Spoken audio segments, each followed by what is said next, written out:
nothing in setting the pace and putting Nigeria on the entertainment world map.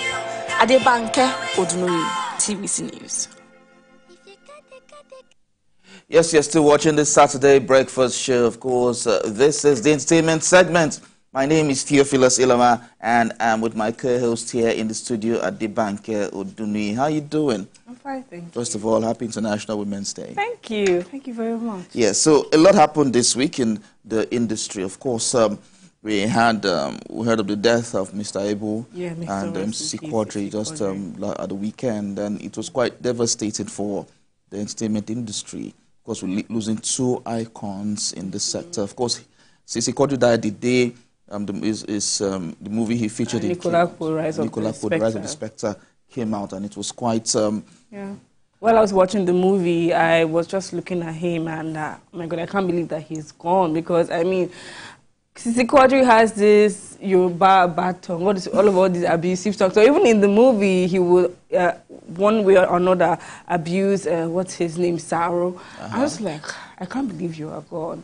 And then I saw some other clips about Mr. Ibu, who also passed earlier in the week. And I mean, these are icons of Nollywood. And I feel like it's time for us to maybe pay attention to the welfare of our actors. Because, yes, I mean, quite important. People think that because they come on TV and they are always glammed up in the premieres that their lives are perfect. Nobody's life is perfect. I think that they need to be taken care of. But I'm sure that's why we have our guests today to tell us more. Truly. Of course, looking at Mr. Ibu, he was part of the icons we watched growing up. Yes. Watching the industry blossom to what it is now and even go further. He and the likes of Kano, featured in Sophia in London. Sophia in London. And some other movie, Ejike Asiegbu, Zach Orji and the likes. They did a lot to grow. There was a lot of sacrifice to grow this industry. Yes. And I'm happy that it has paid off, but his death has brought a lot of memories to many. People have been trooping onto YouTube and all of that to watch one or two of his videos. Very funny videos that later turned to memes. Recent times. So. I like to think of them as the foundation of Nollywood, of the Nollywood that we have now. Yes. And it's so sad that he had the whole family controversy around his death and his sickness and everything. But may he so rest in peace. May his soul rest in perfect peace, of course. Mr. Ibu and that of Sisi Qadri. Yes. The Nigerian film industry is one that is growing rapidly.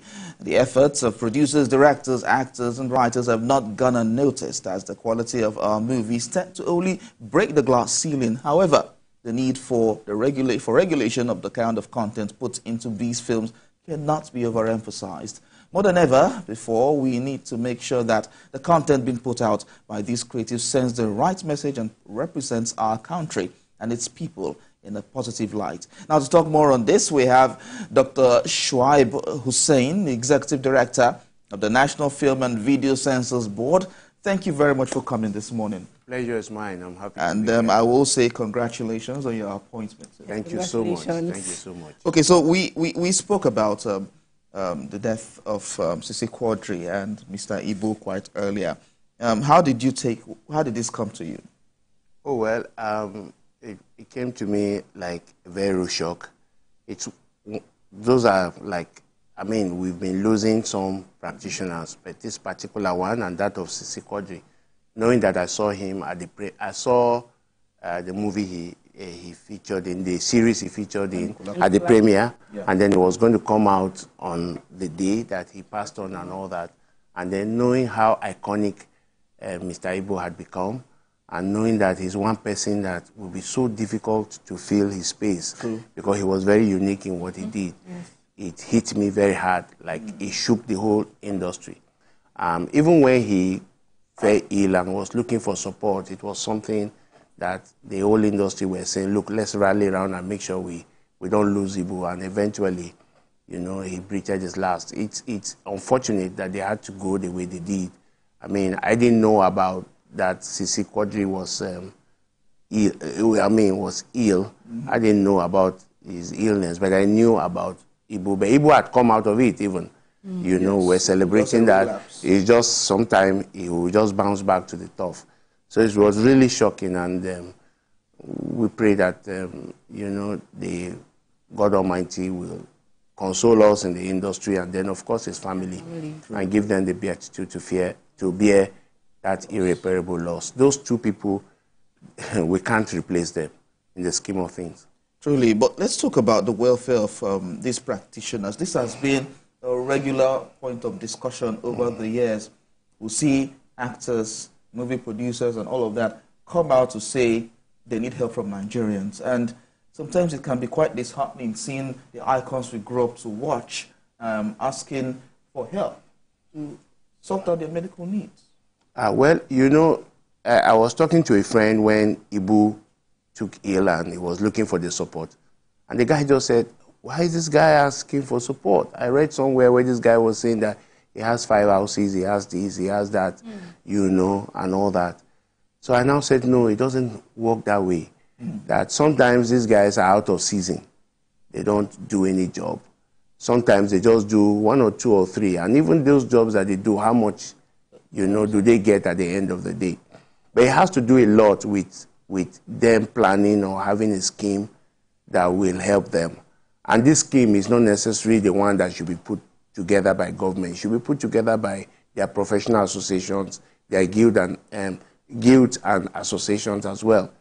They should key into some of these schemes. I'm aware, for instance, that the Actors Guild of Nigeria has a health scheme, Yes. has an insurance health scheme for them.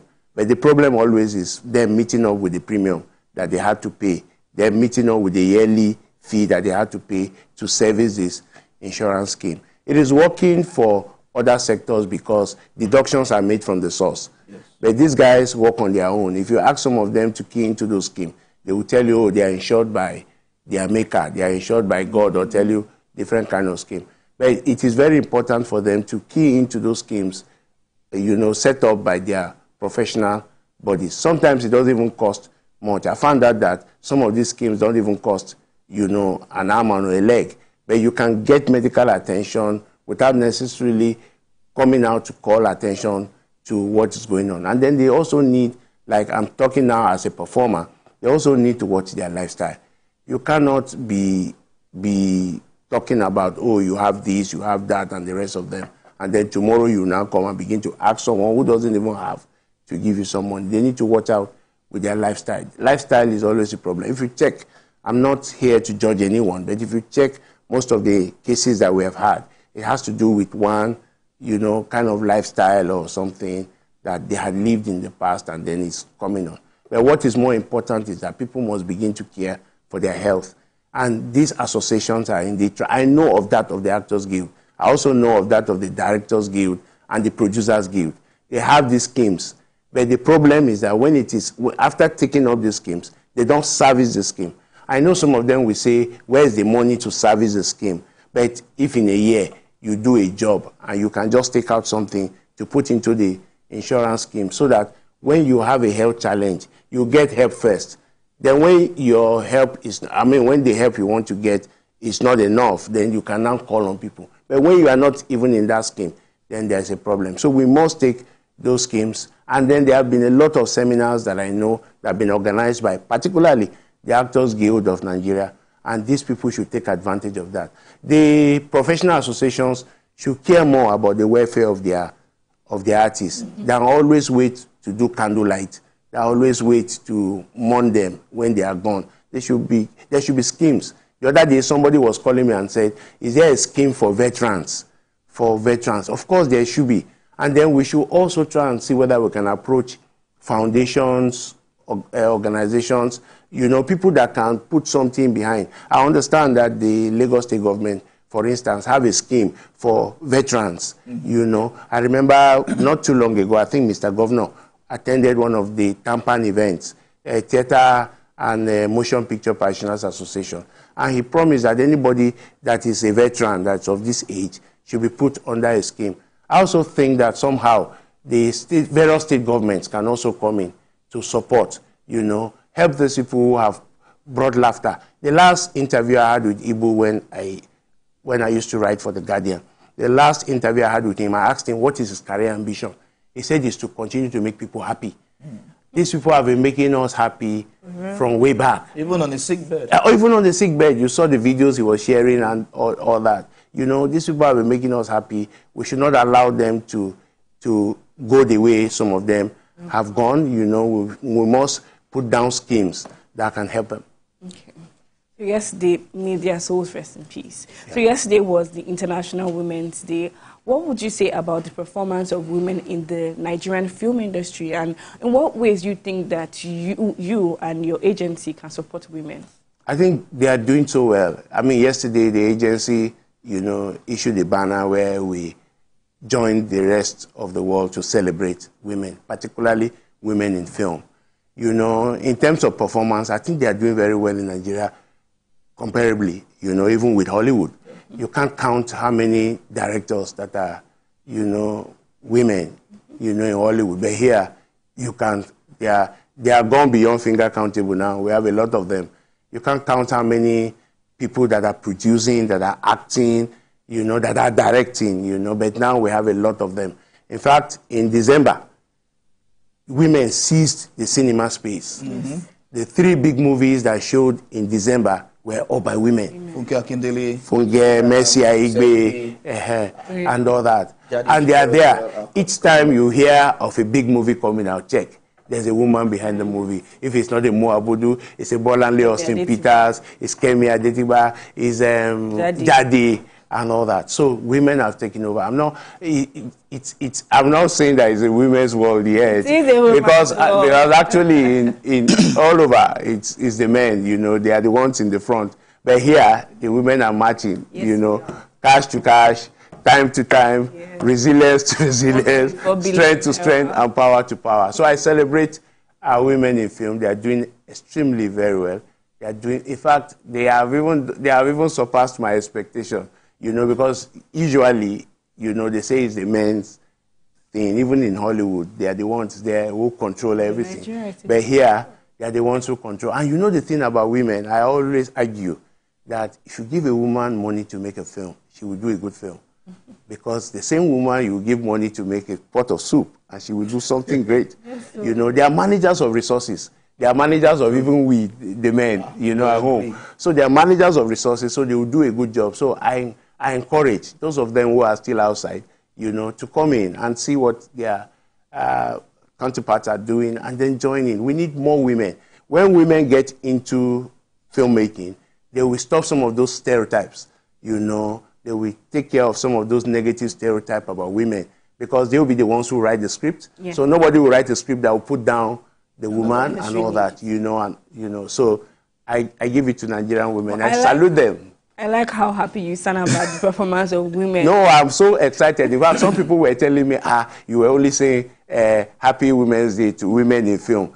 I say, no, me now, I'm Executive Director of Film and Video Censors Board. So let me celebrate my women. But they are doing extremely very well, both behind and behind the camera. They are doing so well. In fact, you can't even talk about in front of the camera, because they're everywhere. If you check the number of trending actors that you have, they are the ones doing it. Mm-hmm. So I commend them.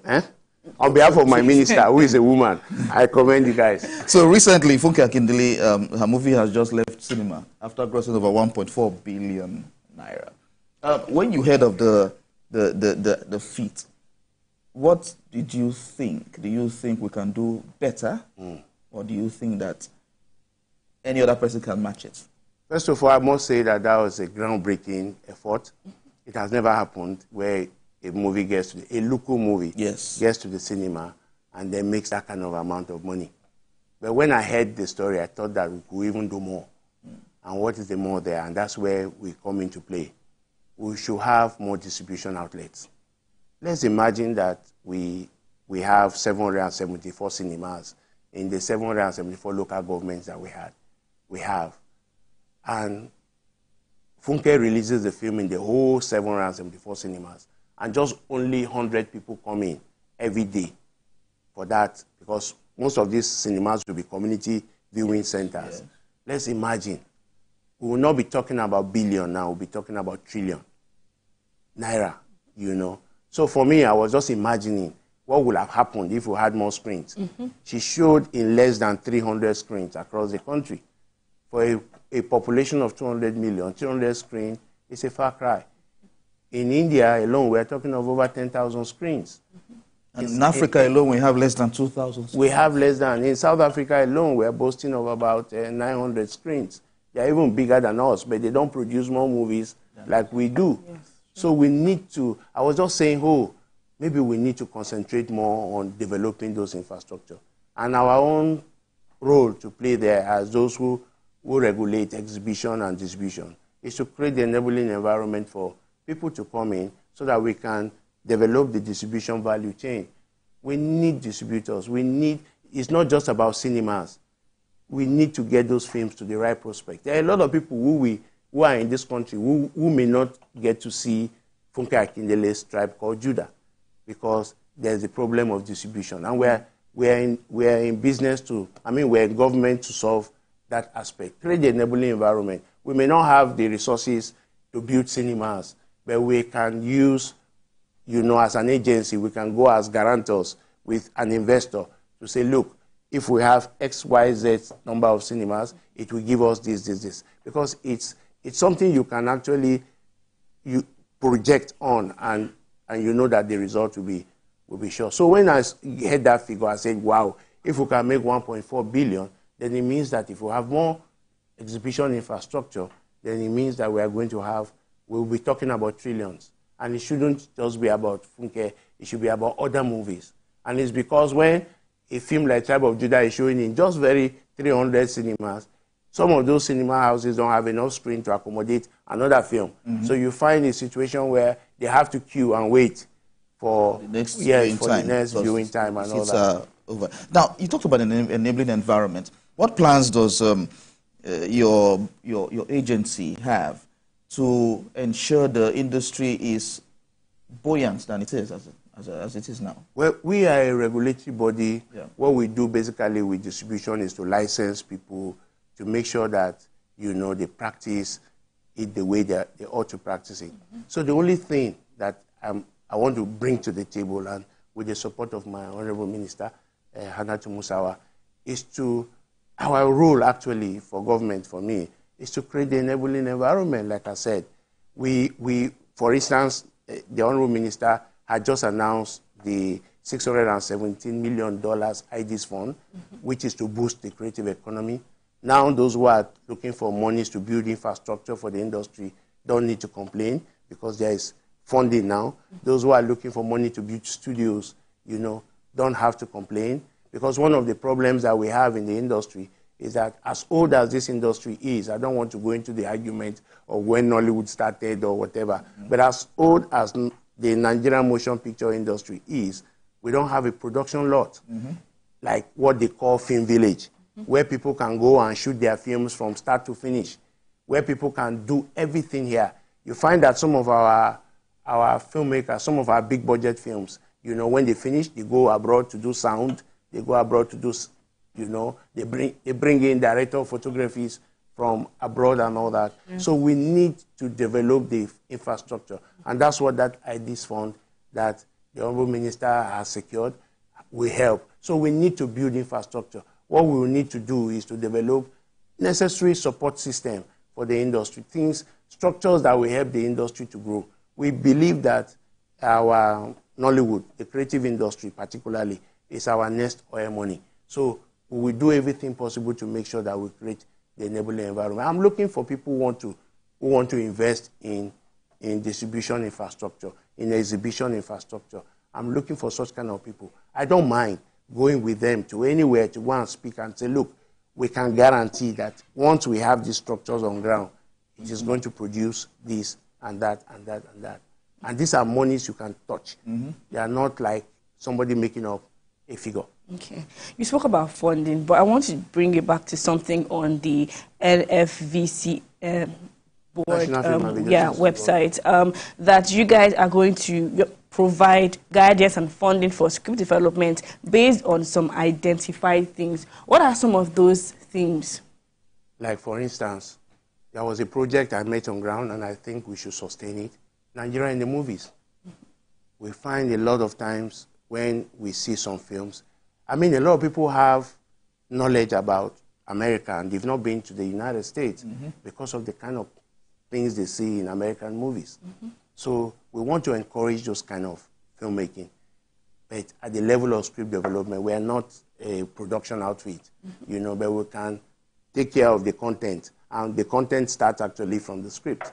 So we're going to support projects, you know, that actually, you know, like projects that sell us to the world, you know, sell our values, you know, sell our tourist areas, you know, and all that.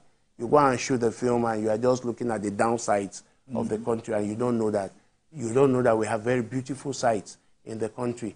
I mean, the very first time I went to South Africa was because I saw a film where in the film somebody had to go to one resort, you know, and all that. And I said, I would like to go to this resort. I saw it in the film. It wasn't like an advert, you know.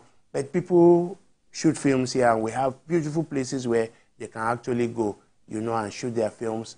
And you just find out. I mean, some people were watching Unle's film, you know, series, and even the first film, and they were wondering, where is this place in Nigeria? That's what they call movie tourism. Yeah. Some people were watching a film called Kamsi by Uzo Okwechi, and they were wondering, where is this location? But it's in Jos, in Nigeria, and all that. So we are going to support efforts that put us in a positive light so that people will know that there are other things that we can do beyond what the world know, beyond the perception that people have about us. So we support script development, not the production. Before I leave the studio now, people start sending me production pitches and all that. No. If we identify any script and we find out that the script is something that will put us in positive light, we support the script development. Because I know that one of the challenges we have in our movie industry is the fact that most of the time we don't spend time on the script. Script development is a very fundamental aspect of filmmaking, you know. So we are going to support that area in our own little way, but it will be something that will put us in very positive light, something that will eliminate some of the stereotypes about us, you know, and all that. There are so many things. If you go abroad now and somebody will say, oh, you people don't have skyscrapers, you people don't have beautiful places in the country and all that. We should be able to tell those kind of stories. There are stories about people who have done so much, you know, for the country. They have excelled in their different careers. You know, I saw a little video of how our own Osime trains in a very local area and all that, and today is a global star. Why can't we do an Osime story, you know, from there to there? Those kind of stories that will show that we are better than they think that we are. We're not all about, well, they said... Well, I like how you're speaking about positive light. Let's speak about the negative light now. Under your regime, will producers or filmmakers get some kind of remand if they do not show your movie show their movies to you? Maybe like censor their movies? No, the law says that for any film that is produced in the country and is imported into the country for the purpose of exhibition, sale, and the rest, it must be classified by the Censors Board. So if you don't send your film, then you are going against the law, and the law will take its course. So definitely we'll do that. But we are working under a regime now that we are moving from censorship, like the word, to classification. Yeah. So and once we are moving to classification, we will do more of education, more of media literacy, so that a lot of people will know that, look, they need to pass the films for classification. We're not saying that we are going to stop you from, we are going to muzzle creativity. No, we are not going to muzzle creativity. We're just trying to be sure of what you are pushing out as content, and then we'll give it the right rating so that the right audience will see the film once it is exhibited. All right, Dr. Hussein, for want of time, we would have had more of this discussion, but of course, we have to go. Thank you very much. Of course, you've been AMA head of jury for 16 years. Yes, indeed. So, you know about me. Yes, I have been covering every AMA announcement, of course. But thank you so much for coming and talking to us. And of course, that ends the program, the segment this morning. Of course, we're going to clear the road for the sports team, and we're going to start with the opening ceremony